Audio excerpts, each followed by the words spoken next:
Profesor, Muy bien. Entonces tenemos aquí, fíjense que, estaba diciendo, fíjense que cuando digo el verbo bañé, bañé, sabemos con claridad en qué persona está conjugado, ¿no es cierto? Dígame a alguien en qué persona está conjugado.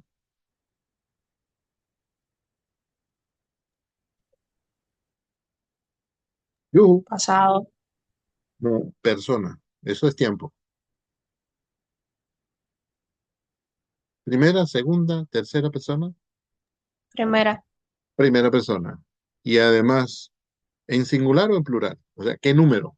¿En qué número está conjugado? ¿Cómo?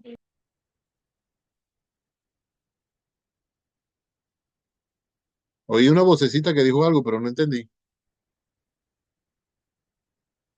en singular, Singular. Y además, ¿en qué tiempo está?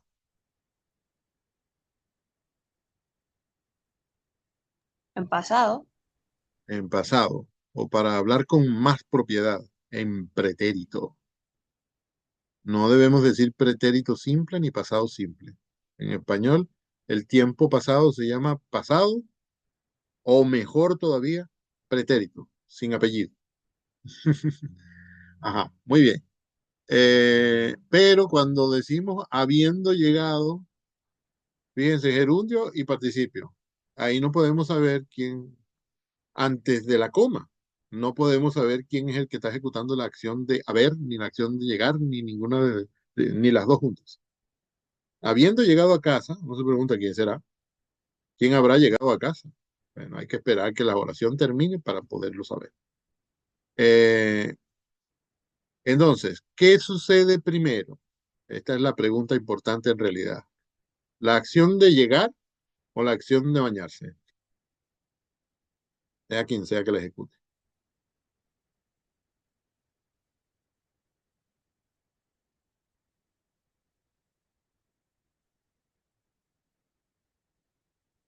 Esa es la pregunta más sencilla que he hecho, porque para responder cuál es el número, la persona y el tiempo del verbo bañarse ahí, o el verbo bañé, hay que estudiar un poquito, pero usted escucha, habiendo llegado a casa, me bañé, y le preguntan qué sucede primero, no hace falta saber ni leer ni escribir para saber qué sucede primero. que llegue a la casa. Ajá, la acción de llegar a casa sucede primero y la acción de bañarse sucede después. Es una cosa logiquísima, ¿no? Porque uno normalmente no tiene el baño en el jardín, ¿no? Y aunque lo tuviera, no, aquí, bueno, no, vamos a eliminar eso, porque iba a decir, aunque lo tuviera, no ha llegado a casa, sí se puede creer, sí se puede considerar que uno ha llegado a la casa cuando está en el jardín de su casa, ¿ok? Pero es que uno no tiene el baño fuera, entonces no me bañé antes de llegar, ¿no?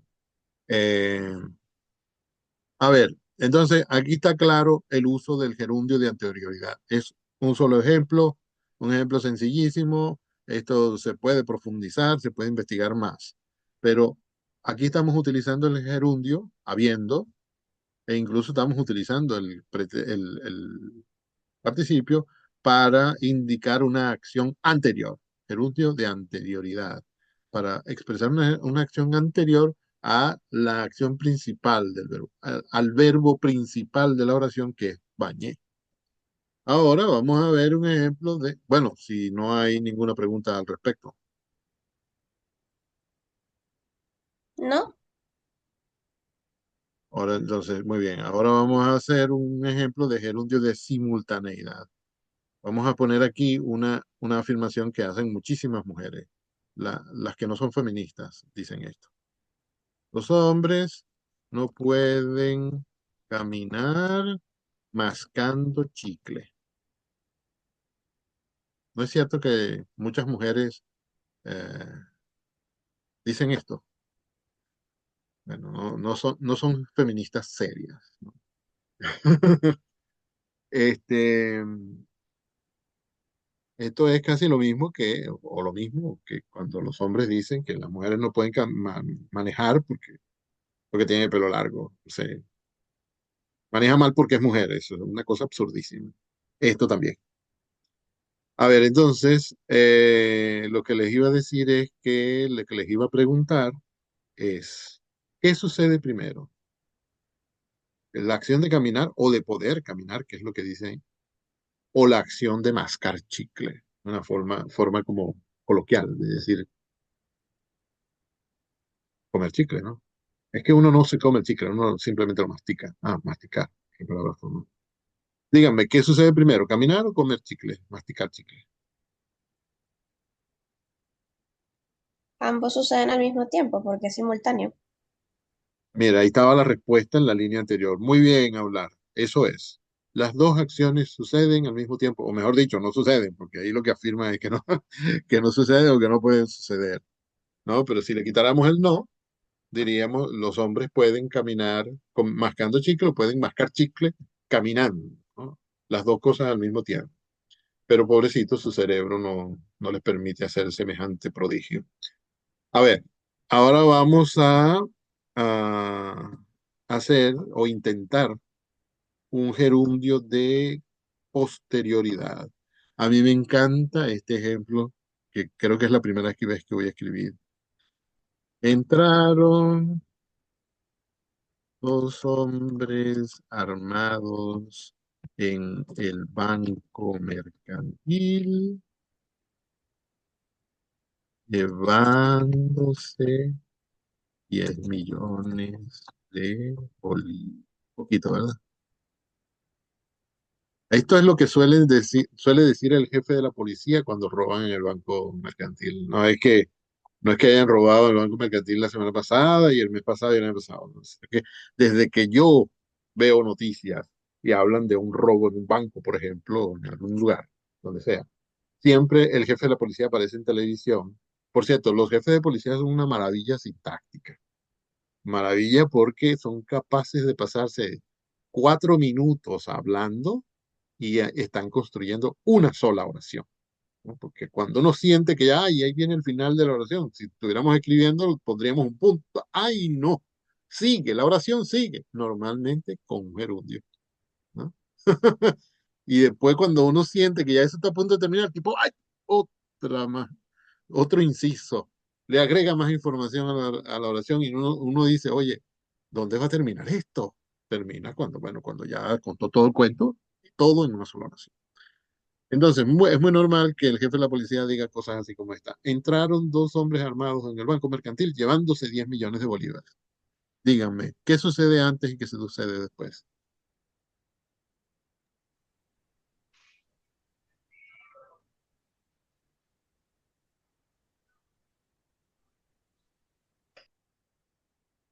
Bueno, y entonces no está difícil tampoco. Está solamente un grado más difícil que la anterior, que era grado uno nada más. Y son 600 grados.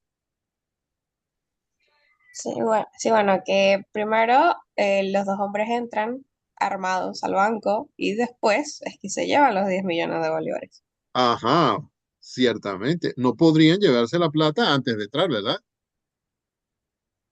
Porque aunque entraran por la parte de atrás del edificio, hicieran un hueco que diera a la bóveda, porque ellos han estudiado el edificio y qué sé yo, saben que si hacen ese hueco ahí van a entrar directamente donde está la plata, al final de todas maneras tendrían que meterse, entrar por el hueco y luego sería que se llevaran el dinero, ¿no? Y aquí toca que hablar, ponga el micrófono y diga, sí, profe, ok. Entonces, no parece tener sentido que uno diga, como dice aquí, que al mismo tiempo que entraron, se llevaron la plata. Porque eso parece ser lo que dice, ¿no? Entraron llevándose, no, entraron caminando, quizá, entraron gritando, sí, entraron corriendo, sí, entraron tumbando la puerta. Sí, sí, sí, sí, podríamos entender que aquí hay alguien que quiere entrar para ver, ajá. Uno podría entrar, uno podría pensar, sí, en realidad tendrían que tumbar la puerta primero, ¿no? Pero Sí, aquí en este caso uno puede entender, ¿no? Que fue como un acto inmediato, uno inmediatamente después que el otro, aunque de manera lógica se entiende que primero hay que tumbar la puerta o abrirla o lo que sea, ¿no? Eh, romperla. El banco mercantil siempre tiene puertas de vidrio, entonces primero hay que quebrar el vidrio. Pero es un acto violento, rápido, ¿no? Un robo, uno no tiene tiempo para recoger los vidrios primero y después entrar. Se podría entender, se podría dar por sentado que, bueno, que lo hicieron al mismo tiempo, pero sí, quisquillosamente no es al mismo tiempo. Pero entonces entraron gritando. ¿Eso tiene sentido? Aquí prende el micrófono Mendoza y dice, claro que sí, profe, uno corre con uno corre con las piernas, entra con las piernas y grita con la boca, y esas dos cosas se pueden hacer al mismo tiempo, no es ilógico. Entraron disparando, se puede hacer las dos cosas al mismo tiempo. Aquí Sí, prende. profe. Claro que Sí, sí, profe.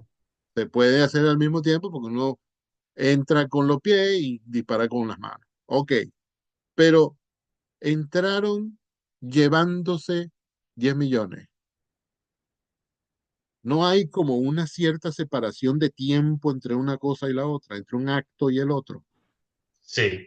Primero entran y apuntan a la gente, asustan y dicen, todo el mundo al piso, boca abajo, con la mano en la cabeza. Y el que se mueve lo quiebro. Me van a descubrir mi pasado malandro. Eh, no tengo pasado malandro. A ver, y después de eso es que uno se dirige a la caja y dice a la pobre criatura que está ahí parada, o me das la plata o te disparo. Y el pobre hombre, la pobre mujer empieza a llenar la bolsa de plata, ¿no? Ya en ese momento ya ha pasado como un minuto. Y si de repente suena una alarma y se alarma, si suena una alarma y se alarma todo el mundo, entonces hay que controlar la situación primero. Ok, no pasa nada, apúrense. Y mira, esta viejita tiene la cartera llena de billetes, dame acá, esa cartera es para mí. Ya van 2 minutos. No puede ser eh, que tenga sentido decir que dos hombres entraron en el banco llevándose 10 millones. No, lo de llevárselo fue después, unos cuantos minutos después. Ellos intentaron que fueran muy pocos minutos, pero la cosa se les complicó y se tardaron más minutos. Uno utiliza el gerundio sobre todo para cuando la acción expresada por el gerundio sucede al mismo tiempo que otra acción que está expresada en la oración. Lo ideal es usar el gerundio como acción simultánea, como en el segundo ejemplo. Los hombres no pueden caminar mascando chicle. Yo eh, iba por el parque pensando en mi novia, al mismo tiempo que iba por el parque estaba pensando, ¿no? Pero no puedo eh, ir por el parque llegando a casa de mi novia. No, no, a menos que ella tenga la casa dentro del parque, ¿no? Yo voy caminando por el parque, al mismo tiempo llego a casa de la muchacha. No, llego por el parque porque ese es el camino que me conduce a donde vive mi novia. Entonces digo, iba por el parque camino a la casa de mi novia. Pero hay hablantes y reflexivos que dicen, yo caminé por el parque llegando a tiempo a casa de mí. Es decir, llegando después, pero se dificulta comprender cómo es que al mismo tiempo ibas caminando y llegaste. Porque eso es lo que uno dice cuando usa el gerundio, ¿no? Generalmente, en español es muy dificultoso encontrar un caso en que usando el gerundio, la acción que dice el gerundio haya sucedido después que la otra acción. Se terminan diciendo cosas absurdas así como lo de los hombres que llegaron al banco llevándose el dinero. ¿No? Si yo eh, manejo teniendo un accidente, ¿qué? No, yo iba manejando por la autopista teniendo un accidente a la altura de Plaza Venezuela. ¿Eh? Cada vez que manejas, tienes un accidente en Plaza Venezuela. Y cuando manejas en otro sitio, también tienes el accidente ahí. ¿Verdad que se entiende el absurdo? Sí, Lo lógico sería decir, yo iba manejando por la autopista y a la altura de Plaza Venezuela tuve un accidente. Ah, bueno, qué bien. Ojalá que no te haya pasado nada, que estés entero, ¿no? Que el carro se pueda salvar. Este, pero entonces el gerundio es complicado porque, aunque hay casos que los especialistas que yo he leído, sobre todo Fernando Lázaro Carreter, eh, dicen que él ha encontrado en su vida 3 o 4 casos. Y este es un señor que tiene 60 años en este negocio. Y que ha encontrado 2 o 3 casos, 3 o 4 casos en los que tiene sentido utilizar el gerundio de posterioridad. Y siempre tiene que explicar, yo he leído los ejemplos, siempre tiene que explicar que quizá, como son acciones que van tan juntas, una tan inmediatamente después que la otra, entonces, bueno, quizás se podrían considerar eh, simultáneas, pero son cosas así como que entras al banco rompiendo la puerta, o que rompes la puerta entrando en el banco. Así que en el mismo acto, aunque romper la puerta tiene que ser primero, lógicamente, en el mismo momento que haces uno, haces el otro, casi.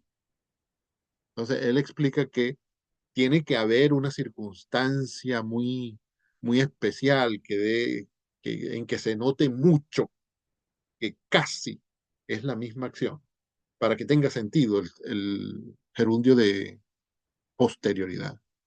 Y lo más lógico en español es usarlo como simultaneidad, ¿no? Camino pensando en mi novia, como viendo la televisión, ah, estornudo mientras toso. No, ahí no hay gerundio. Estornudo tosiendo, toso estornudando. O como el ideal de la literatura antigua, bueno, de la actual también. Es una actividad que los griegos decían que estaba destinada a entretener enseñando. O, bueno, también se puede decir, decían ellos, también se puede decir que enseña entreteniendo. O sea, al mismo tiempo que el texto literario le está dando un mensaje, una enseñanza al que lee, al mismo tiempo lo está entreteniendo, ¿no? Se está divirtiendo de cierta forma, se está riendo, está pasando un rato agradable, ¿no? Al leer. Y al mismo tiempo le están metiendo un mensaje, ¿no? Y lo puedes decir al revés y funciona también. Estoy, eh, lo estoy enseñando al mismo tiempo que lo estoy.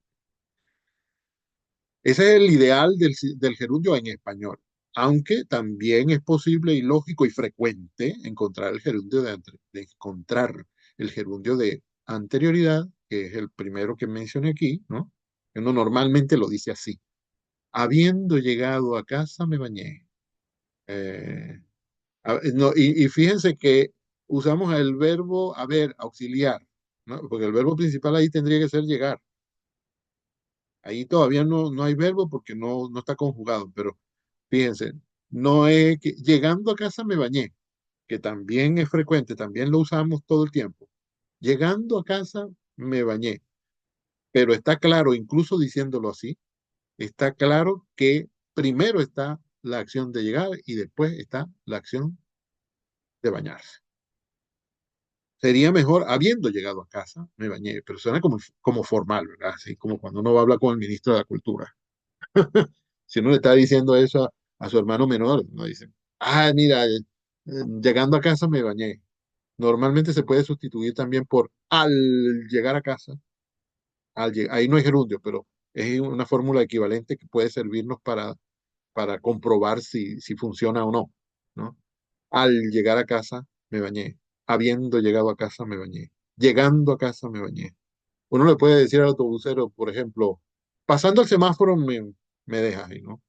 Puede sonar simultáneo. En realidad, a mí me suena simultáneo siempre. Por eso no uso esa forma. Pero, pero tiene sentido.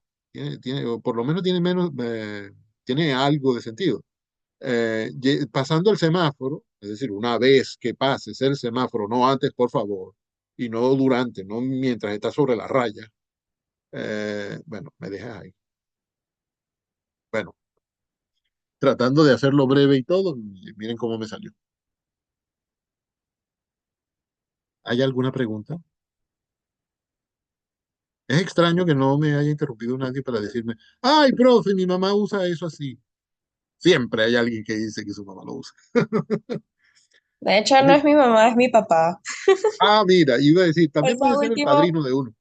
Tu sí, papá lo ese usa. último de pasar, pasando el semáforo, mi papá lo usa a veces. Ajá. Bueno, pero ese no es ilógico, o por lo menos no es tan ilógico.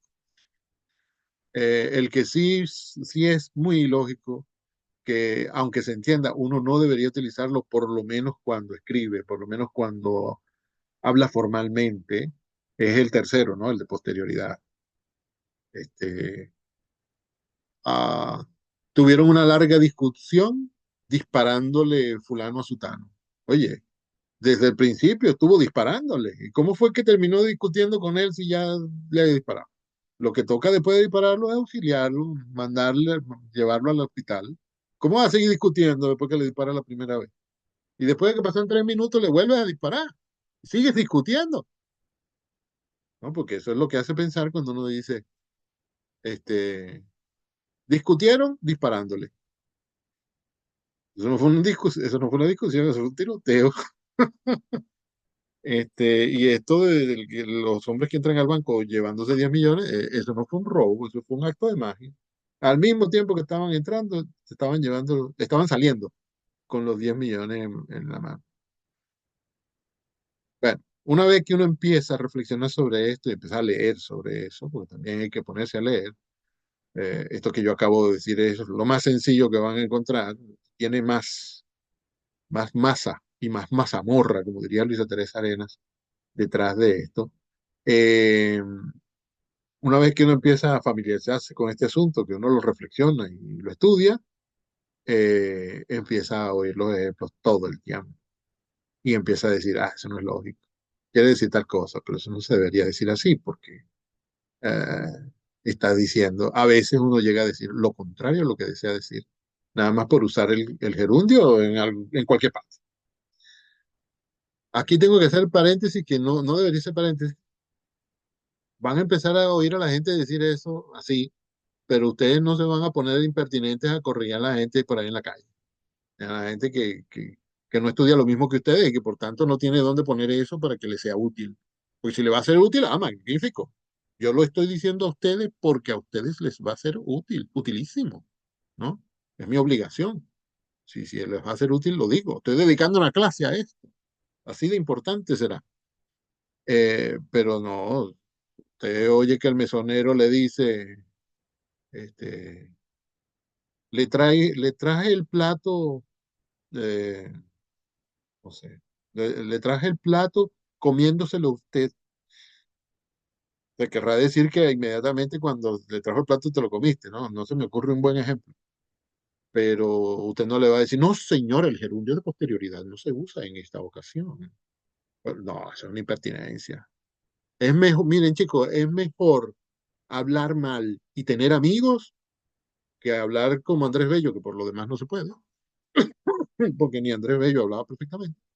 Y que la gente venga y lo discrimine a uno y que lo maltrate porque uno un engreído, un impertinente, no sé, pretencioso que cree que habla bien y anda por ahí corrigiendo a todo el mundo y no acepta que la gente hable como Dios manda. ¿Ustedes han visto el video de El hombre de la RAE? No es uno solo, es una serie.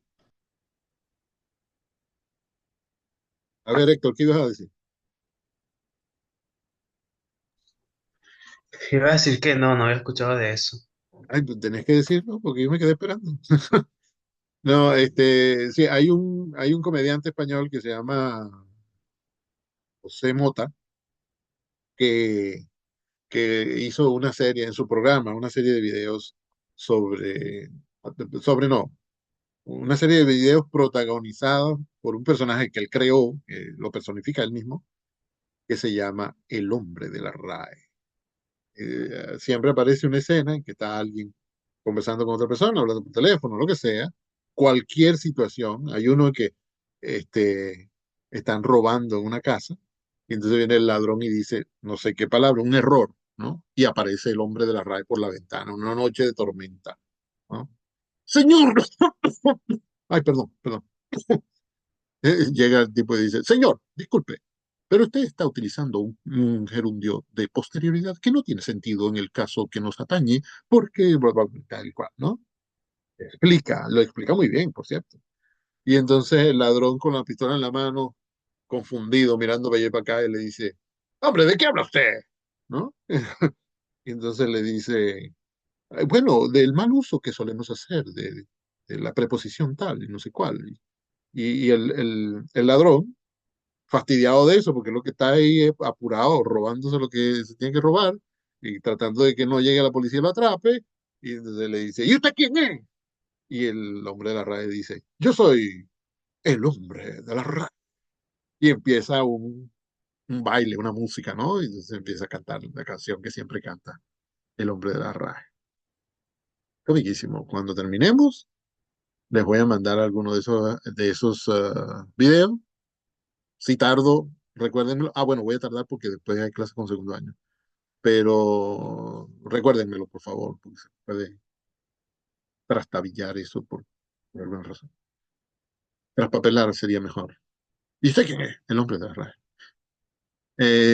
Hay gente que dice que Andrés Bello era así.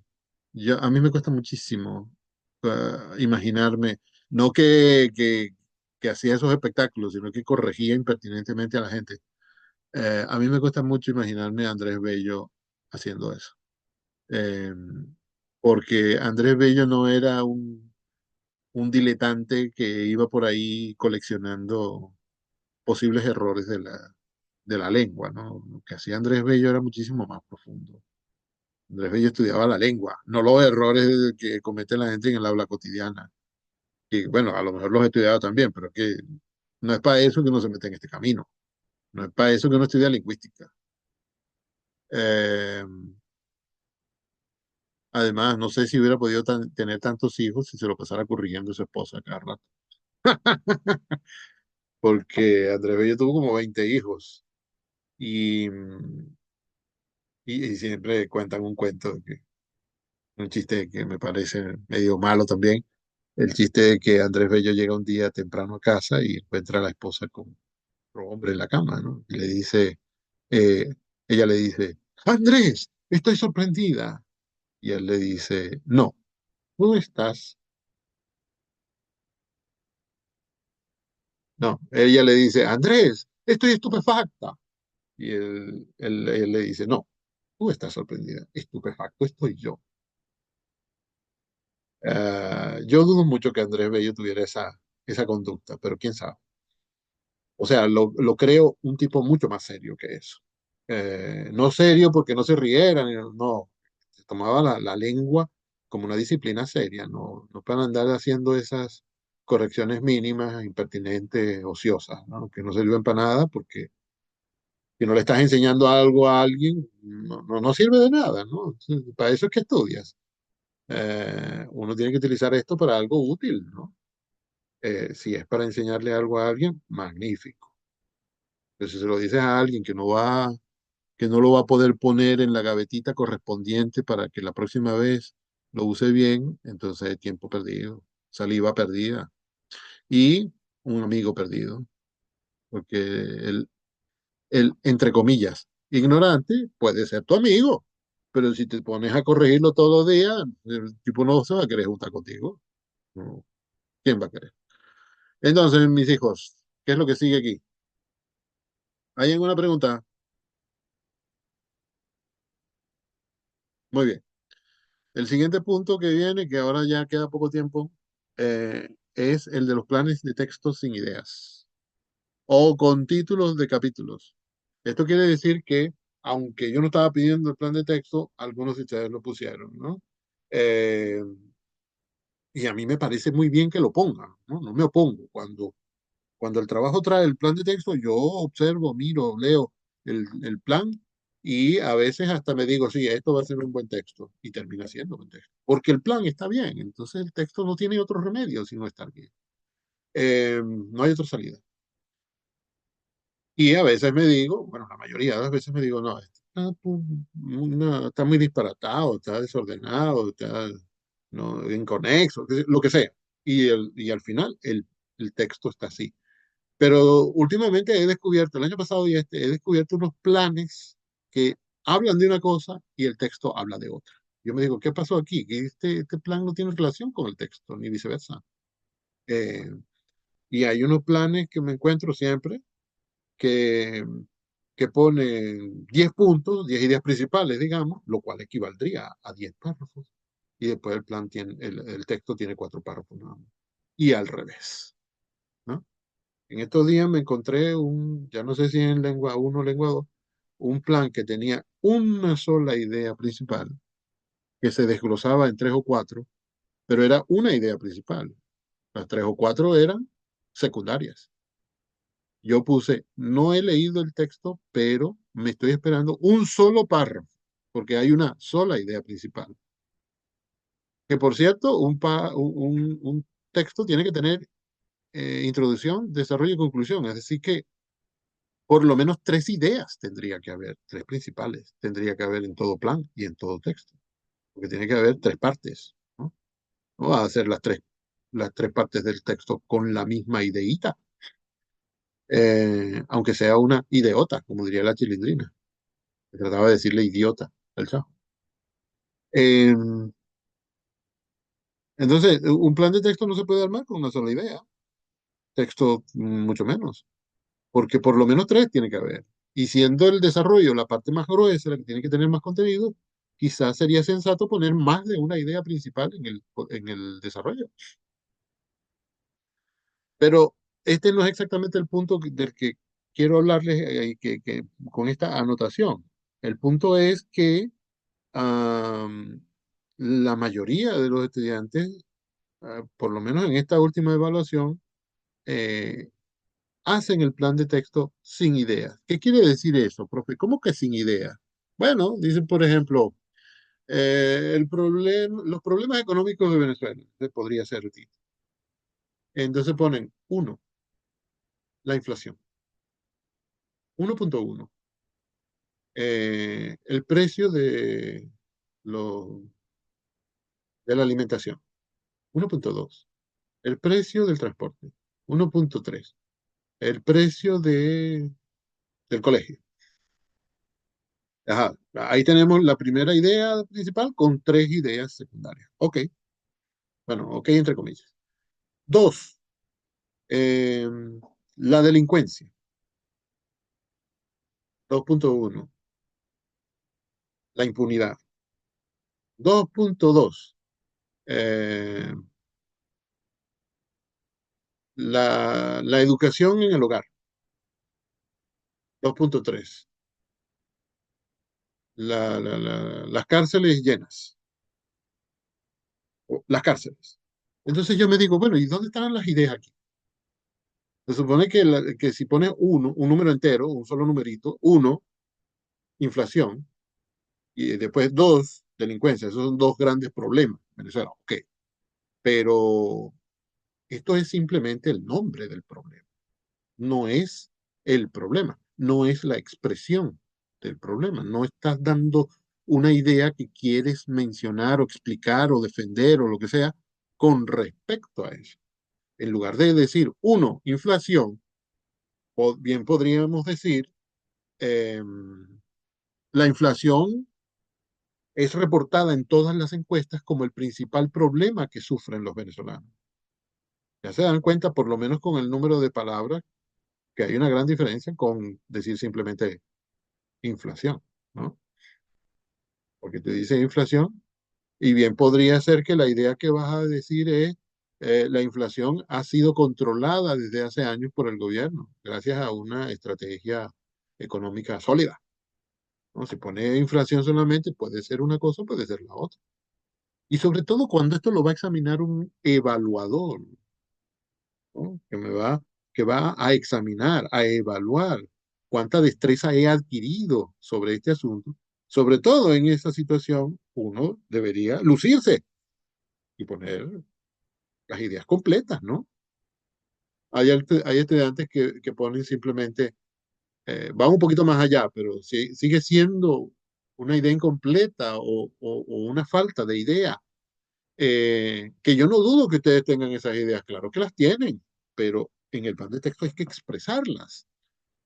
Eh, Pueden ir un poquito más allá de decir simplemente inflación y dicen mencionar el problema de la inflación. Ajá, sí, lo vas a mencionar. ¿Qué pasa con eso? ¿Cuál es la idea que vas a mencionar? ¿Vas a decir que la inflación es el principal problema? ¿Vas a decir que la inflación solo la sufren los pobres? Ah, qué interesante. Este estudiante es muy agudo. Se está dando cuenta de que la inflación, aunque es para todo el mundo, o sea, todo el mundo está pagando el arroz carísimo, los ricos y los pobres, pero los pobres sufren más. A esto me interesa. Aquí hay una idea y es atractiva y todo. Pero si simplemente pones inflación, yo me digo, ¿qué pasa con la inflación? No estás diciendo nada ahí. Eh, si tú pones como idea principal uno, la inflación en Venezuela la sufren sobre todo los pobres, los desempleados, las madres solteras, etcétera, es atractivo, tiene sentido. Y después hay que poner ahí dos o tres ideas secundarias que apoyen, ¿no? Los datos y las ideas secundarias también deberían ser oraciones enteras. Oraciones, chicos. Acuérdense del concepto de oración. Una oración expresa un sentido completo. Tiene un sujeto y tiene un predicado. Es decir, una persona de la que hablamos y un acto, una actividad, un acto que esa persona ha ejecutado o está ejecutando o va a ejecutar. O sea, dices, María comió arroz, o dices, María come o María comerá arroz, ¿no? Pero simplemente poner María no me dice casi nada. Eh, o que dice, o si pone, lo que María come. Tampoco me dice casi nada, porque como María parece ser un ser humano, sí, seguro está implícito que come. Pero lo interesante es saber si come arroz o come zanahoria. Entonces, el punto 1.1 debería ser María come arroz en lugar de lo que come María. En el caso de la inflación, podríamos decir, eh, las personas que tienen mayor cantidad de hijos suelen tener unos trabajos más, en los que gastan mucho más energía y dinero, y por tanto los aumentos de precio. Bueno, eso podría ser 1.1.1. Aumentos de precios los atacan más a ellos que a las personas que tienen grandes sueldos, ¿no? Miren qué idea, ¿no? Larga, hasta se puede subdividir y ahora falta menos de un minuto. Pero quizás nos podamos quedar con esto, ¿no? Las ideas que pongamos en el plan de texto tienen que estar enteras, sencillísimas. La complicación viene cuando lo escribimos, que no es complicación, es ampliación. Ah, vamos a ver. Córtate, Sésamo. Lo que quiero es ver cuánto tiempo nos falta de clase.